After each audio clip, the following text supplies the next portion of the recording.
La grande team se poursuit et prendra fin à 22h. Pour l'instant, nous allons évoquer le CHAN 2020, deuxième journée, groupe B. Le championnat d'Afrique des nations de football se poursuit au Cameroun aujourd'hui. Les équipes du groupe B ont disputé les matchs de la deuxième journée. Les résultats avec Dorgelès Kofi, bienvenue. Bonsoir Jean-Baptiste, bonsoir Voilà. la team. Oui, Jean-Baptiste, groupe B, deuxième journée au complexe multisport de Diapoma à Douala. On a eu Libye contre la République démocratique du Congo en but partout. But de Hussein pour la Libye et Ernest Louzolosita pour la République démocratique du Congo. Congo-Brazzaville, Niger, un but partout. But de Prince Mapata pour le Congo. Égalisation de Moussa sur penalty. Un but partout à la fin. Merci beaucoup Dorgelès. Messieurs, les quatre équipes, bien sûr, ont coupé la poire en deux, tout simplement. Oui, c'est une poule indécise. Enfin. C'est une poule indécise quand même jusqu'à présent. Pour cette deuxième journée, on n'a que des matchs nuls. Le match Libye-RD Congo a été un match vraiment très disputé. Les Libyens ont ouvert la marque à la 6e minute. Et puis, c'est en fin de partie que les Congolais vont revenir dans cette rencontre en égalisant sur une frappe limpide. Voilà, du joueur Louzolosita, justement. Et c'était un match vraiment engagé, très disputé. Les Libyens sont aussi champions de cette compétition une fois, tandis que 2 fois pour l'équipe de la RD Congo. Donc, c'est deux grands champions qui s'affrontaient. Donc, c'était le match au sommet de cette deuxième journée dans cette poule. On coupe la poire en deux. On va se donner sur le bon rendez-vous à la 3e journée pour qu'on puisse avoir une lisibilité sur les probables qualifiés. Eh bien, on va dire aussi la Covid-19 a visité, bien sûr, l'équipe de la République démocratique du Congo. Le sélectionneur Florent Ibenge, le gardien titulaire Leïma Tampi, son remplaçant Guy-Serge Moukoumi Moulamba ont été touchés par la Covid-19, ce qui peut-être expliquer ce match nul de la République démocratique du Congo. Donc, cette contre-performance. Surtout, cette équipe de la République démocratique du Congo avait la possibilité de se qualifier en cas de victoire, puisqu'elle avait battu le Congo, son voisin congolais, lors du premier match en but à 0.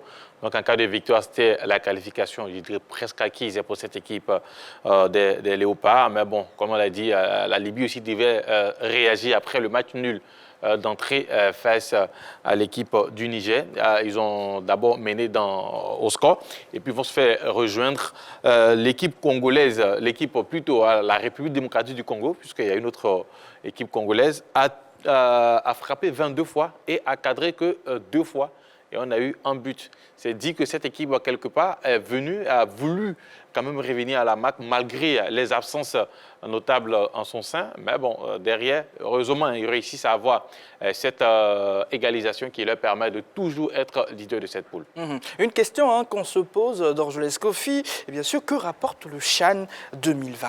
Beaucoup. Je veux dire, Jean-Baptiste, le vainqueur du tournoi, plus de 680 millions de francs CFA, 1,25 million de dollars, soit une augmentation par rapport aux 380 millions de francs CFA. Les deuxièmes reçoivent désormais 380 millions de francs CFA. Les équipes de la 3e place empocheront plus de 217 millions de francs CFA. Les équipes de la 4e place, plus de 163 millions de francs CFA. Roger Stéphane, c'est beaucoup d'argent. Oui, pas mal quand même. 679 millions de francs CFA pour le vainqueur. C'est vrai que c'est très loin des montants européens, mais c'est pas mal quand même pour nos sélections nationales. Bon, on verra bien qui va l'emporter. Maintenant, sur cette poule B, c'est le statu quo. Aucune équipe n'est qualifiée, aucune équipe n'est éliminée. La RDC a 4 points. Les Libyens et les joueurs du Niger ont 2 points. Le Congo est dernier avec 1 point. Tout va se jouer donc pour la 3e journée. RDC, Niger, Congo, Libye. Voilà donc les affiches de la 3e journée. Ben, ça montre bien l'équilibre qu'il y a dans cette compétition qui, depuis le début, nous fait plaisir. Il y a vraiment du très beau football, notamment ce match RDC-Libye, l'égalisation congolaise là, dans les derniers instants. Ben, c'est un match à suspense. Bravo à toutes ces formations. On va donc se donner rendez-vous à la 3e journée pour voir dans cette poule-là qui va se qualifier pour le tour suivant.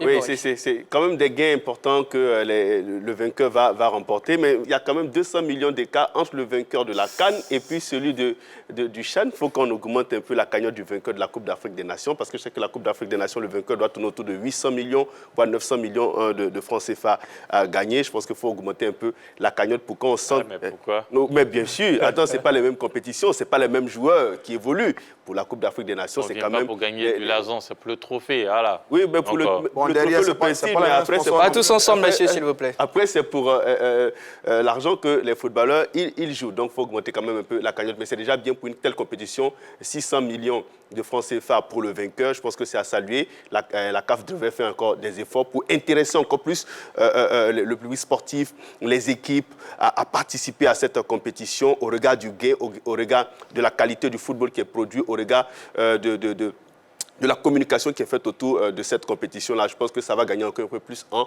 notoriété. Et puis, bon, ce qui concerne les matchs qui se sont disputés, eh bien, le niveau, je trouve quand même qu'il est acceptable. On espère que les équipes vont monter en puissance pour nous produire un football de qualité. Dargeles Kofi, le programme de demain. De demain, groupe C, deuxième journée au stade de la réunification à Douala. On aura Maroc, Rwanda, Ouganda, Togo.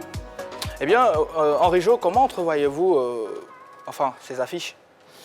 Oh ouais, ce sont de très bonnes affiches, notamment les Togolais qui ne doivent pas perdre puisqu'ils ont perdu d'entrée face au Maroc dans un match où, quelque part, l'arbitrage a été un peu décrié par les Togolais, notamment sur ce penalty d'abord dans un premier temps arrêté par le portier et qui a été retiré par les Marocains. Donc l'équipe togolaise ne doit pas perdre ce match face à l'Ouganda. Et puis le Maroc, en cas de victoire, sera qualifié pour le tour suivant. Mais ça sera en face une équipe rwandaise aussi qui viendra jouer son bateau dans cette compétition.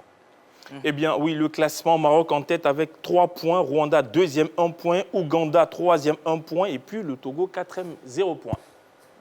Oui, dans cette poule, le Maroc quand même fait office de favori. Et je vois bien les Marocains s'imposer face à cette formation, face à cette nation rwandaise. Par contre, entre Ouganda et Togolais, je me dis que ce serait un match assez disputé dans la mesure où les Togolais ont le dos au mur. Il ne faut pas perdre cette rencontre, sinon ce serait synonyme d'élimination. Donc c'est une équipe togolaise qui va jouer ses cartes pour pouvoir, pourquoi pas s'imposer ou arracher au même match nous pour avoir toujours un espoir de survie dans cette poule. L'équipe togolaise quand même a montré un bon visage face au Maroc, c'est vrai. Le championnat togolais ne fait pas partie des meilleurs au niveau de l'Afrique. Quand on connaît un peu ce qui se passe du côté du Maroc, où il y a de gros budgets, on a de gros clubs qui remportent souvent les compétitions africaines.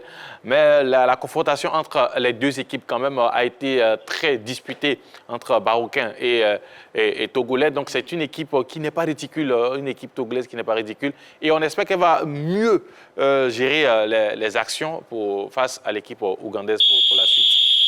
Merci beaucoup Henri Jo et carton rouge, voilà. Pardon. Ah ben voilà. Monsieur l'arbitre. Carton jaune pour Yves Boris, le vainqueur de la CAN 2019 a empoché 2,6 milliards. Ah, d'accord.